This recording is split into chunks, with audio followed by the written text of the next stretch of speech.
तो मन करे मुँह देखी ना भतार के, हर रोज सुता तानी छुछे मन मार के। हो मन करे मुँह देखी ना भतार के, हो रोज सुता तानी छुछे मन मार के।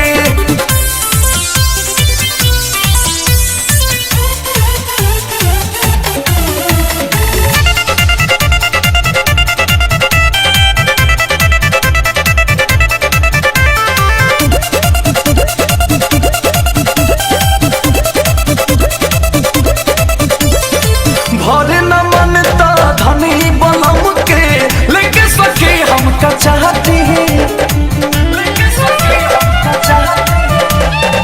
दिला शराब बाप पियावा के लहगो, होखे जवानी होकर माटी, धोई दे तरो मोर जार के।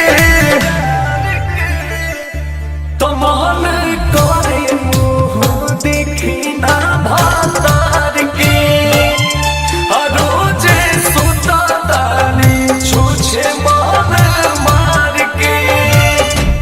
तो मन करे मुँह देखी ना भतार के, रोजे सुता तानी छुछे मन मार के। हो मन करे मुँह देखी ना भतार के, हो रोजे सुता तानी छुछे मन मार के।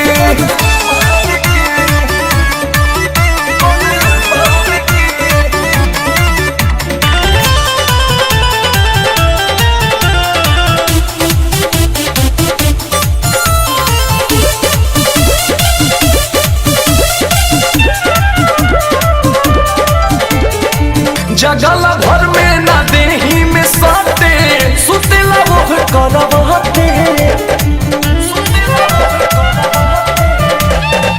गरादा अंकुश के याद आवे कतना, सखी हो पूछो ही माते। जब याद आवे नैहर वाला प्यार के, तो मन करे मुँह देखी ना भतार के, रोजे सोता तानी छुछे मन मार के। तो मन करे मुँह देखी ना भतार के, हो रोजे सोता तानी छुछे मन मार के।